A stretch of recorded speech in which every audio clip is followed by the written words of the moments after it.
Welcome, everybody. I'm so happy to see your shining faces.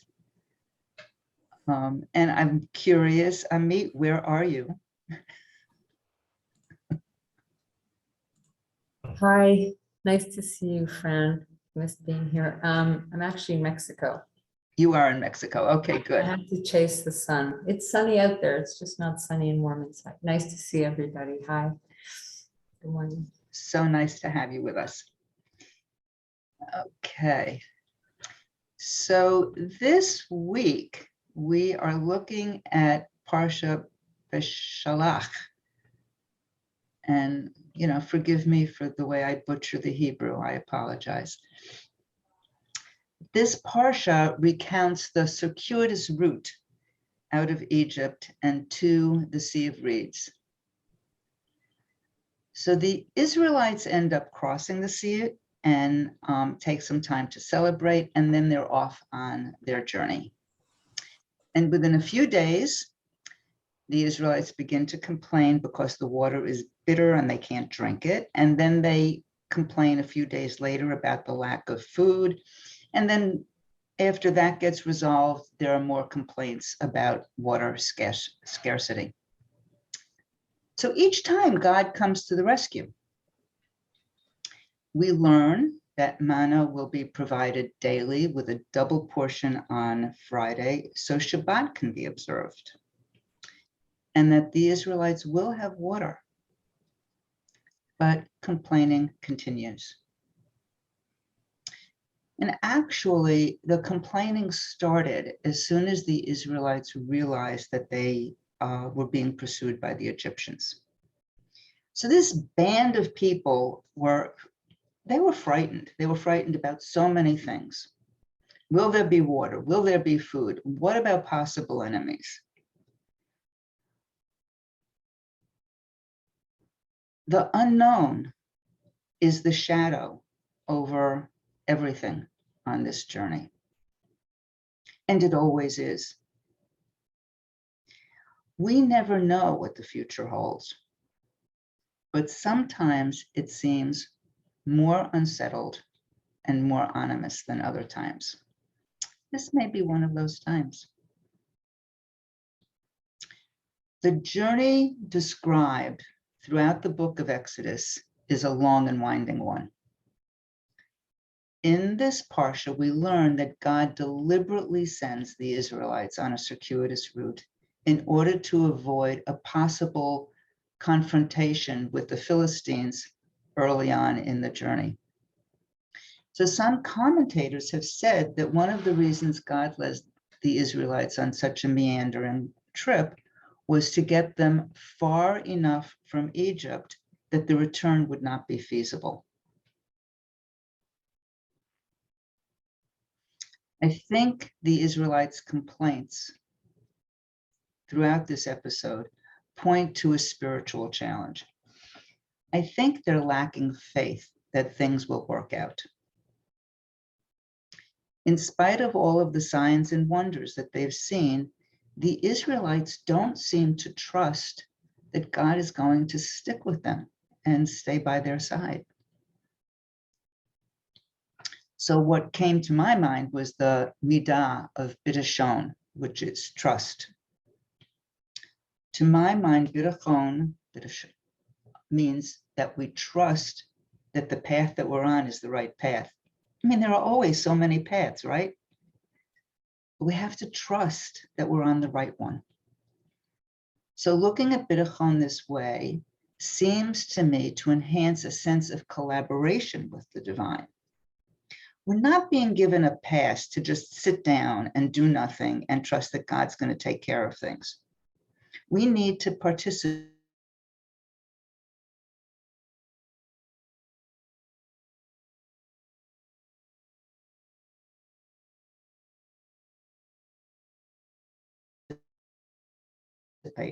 it's not to hold trust and fear at the same time.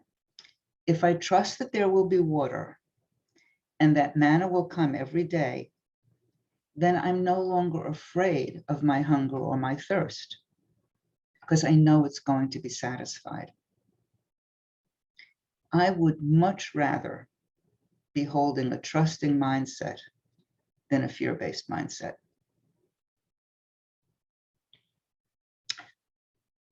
So personally, I strive, it's a work in progress, I strive to trust that every difficulty is an opportunity to learn and grow. For me, this is a spiritual challenge.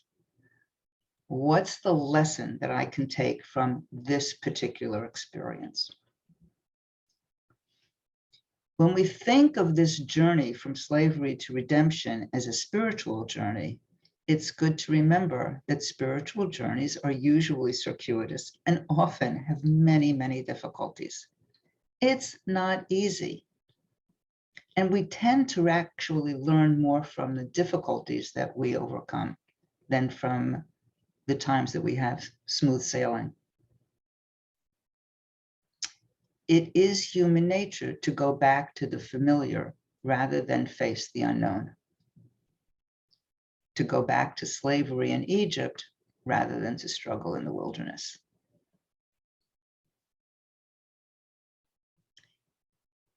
The metaphorical reason for this meandering is that that's life. That's how we grow. As we journey, we need to keep in mind both the constricted place, our personal Mitzrayim, our personal Egypt that we want to leave, and the vision of the land of milk and honey that we're striving for, where we want to go. So I invite you to take your posture. Sitting with your feet on the floor, if you're in a chair, your bottom really solidly on your chair or cushion. Really feeling that you're being supported. Sink in.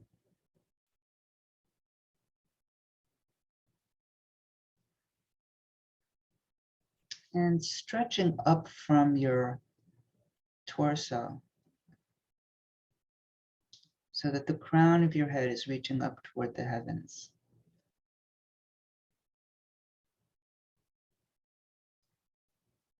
And now noticing any tight or tense places in your body.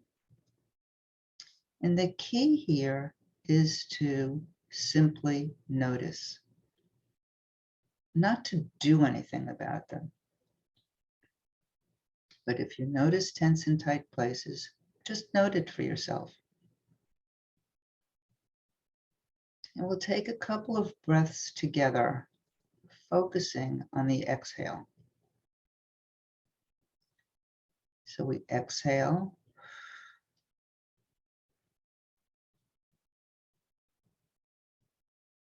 And exhale.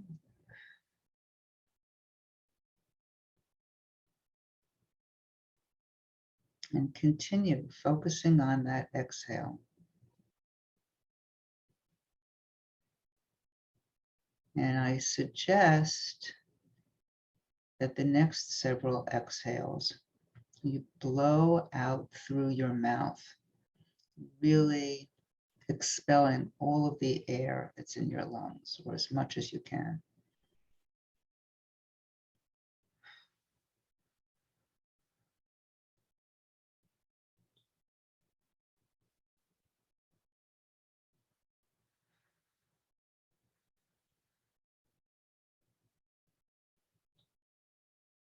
And let's do that one more time.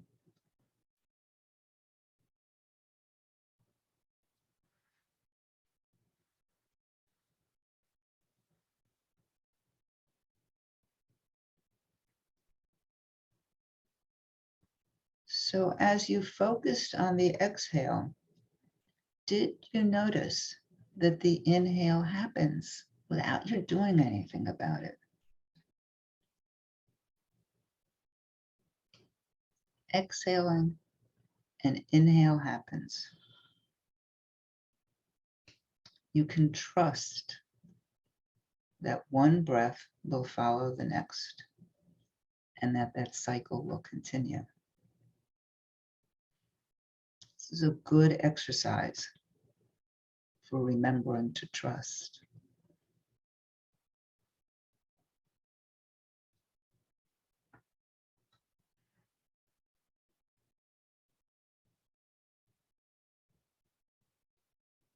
As we sit in our seats and we feel the floor or the chair or the cushion underneath us, we can notice that we don't float away. Gravity holds us. We don't need to do anything. And we can trust that we will stay here and not drift off the planet.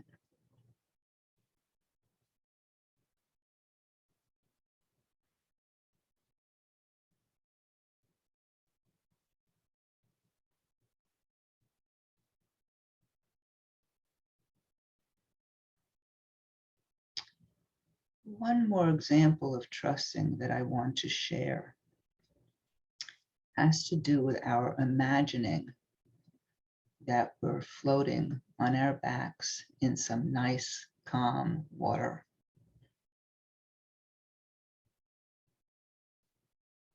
Maybe you can recall a time when you were floating and it felt so peaceful and pleasant.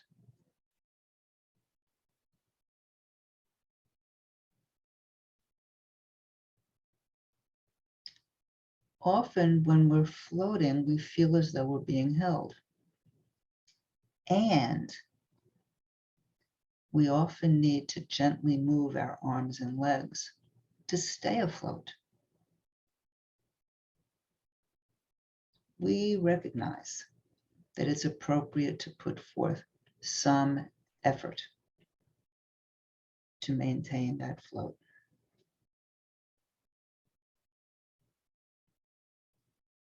And we can also trust that the water will continue holding us.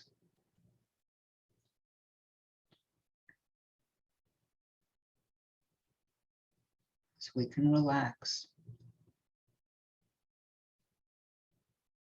and trust that with that combination of the water and putting forth just the right amount of effort, we can stay afloat.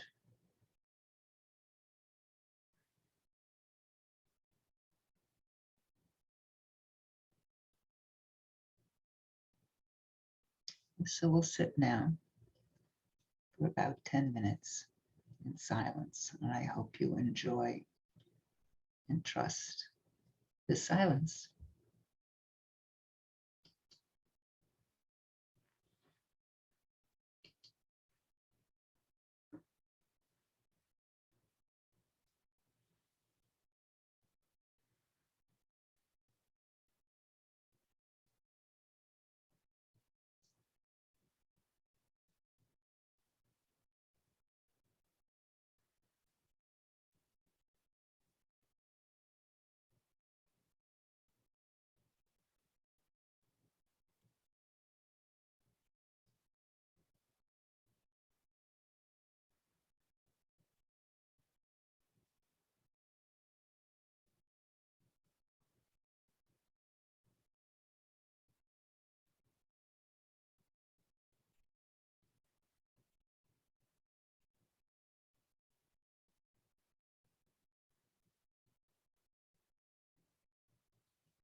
I invite you to begin to deepen your breath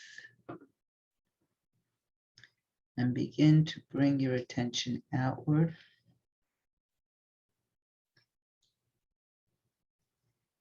And I have actually two poems that many of you will be familiar with that I'm going to share as you gently and slowly come back to the room. The first poem I'm sharing is called Trust by Thomas R. Smith. It's like so many other things in life to which you must say no or yes. So you take your car to the new mechanic. Sometimes the best thing to do is trust. The package left with the disreputable looking clerk. The check gulped by the night deposit. The envelope passed by dozens of strangers. All show up at their intended destinations. The theft that could have happened doesn't. Wind finally gets where it was going through the snowy trees, and the river, even when frozen, arrives at the right place. And sometimes you sense how faithfully your life is delivered, even though you can't read the address. And the next poem I'm going to read is Trust the Path by Sheila Pels Weinberg. It is my birthday, and I want to get to the top of the mountain so I can sing happy birthday to myself. Anyway, I am climbing, and on the way I hear, trust the path. I have trusted the path, and I do trust the path, except when I forget or get scared or overwhelmed. So I keep going. I find walking sticks. I am out of breath. I see wildflowers, purple and bright yellow. I look up and someone is walking wearing an orange vest. Is it a man or a woman? A hunter, perhaps. Maybe I should be wearing an orange vest. And finally, we meet on the path. And it is my dear friend who knows it's my birthday. She gives me a huge smile and a silent hug.